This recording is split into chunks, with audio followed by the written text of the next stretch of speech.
Our next type of induction questions are inequality ones, so rather than the equations.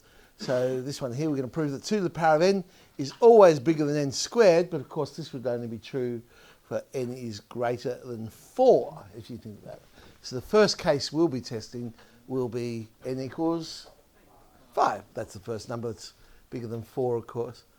And 2 to the power of 5 is 32, and 5 squared is 25. So sure enough, yep, the left-hand side is greater than the right-hand side, so it's true for n equals 5. Still the same idea, we're going to assume it's true, but remember, we also are now putting a condition. In this case, the condition on k is quite important. We're saying it's a positive integer, but it will be a positive integer that is greater than 4.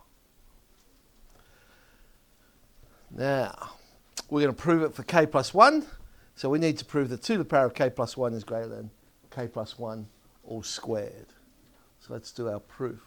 So we're starting with 2 to the power of k plus 1. I need to get my assumption in there. The assumption involved 2 to the power of k, so I can rewrite 2 to the power of k plus 1 as 2 times 2 to the power of k. Now we assumed 2 to the power of k was greater than 2k squared. So I now know that the first line is greater than 2k squared. Now remember, in your setting out, you're going from line to line. So the next one I'm going to write down is equal to, because that line is equal to k squared plus k squared. You know, you think, well, why on earth did he break it up as k squared plus k squared? Have a look at where we're heading to. We're heading to k plus 1 all squared, which, if I expanded that out, would be k squared plus 2k plus 1. So I don't need 2k squared. I just need 1k squared.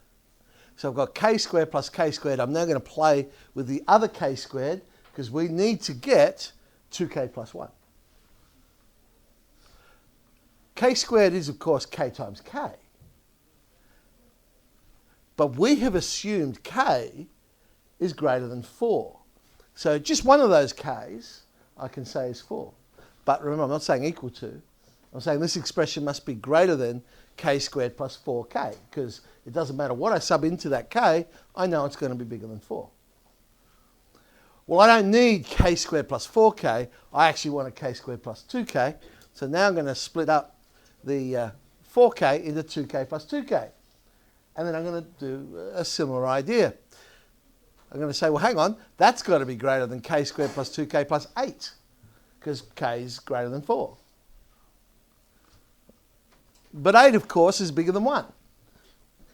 And so now, if I look at my first line and look at my last line, I've got 2 to the power of k plus 1 is in fact greater than k squared plus 2k plus 1.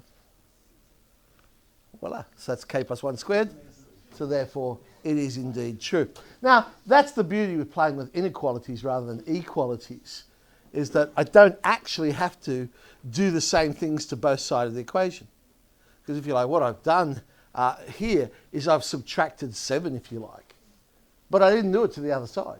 Well, that's because it's an equation, not an it's an inequation, not an equation. So I don't have to do the same to both, so long as the inequality is preserved. And it is true that 8 is bigger than 1. So obviously if I subtract 7, it's still going to be bigger. So hence the result is true for n equals k plus 1, if it's also true for n equals k.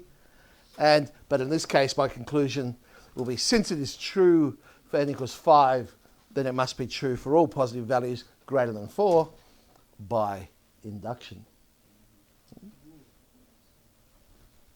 Okay, so there's a couple in 6n there of inequality types to have a go at, see how we go with those.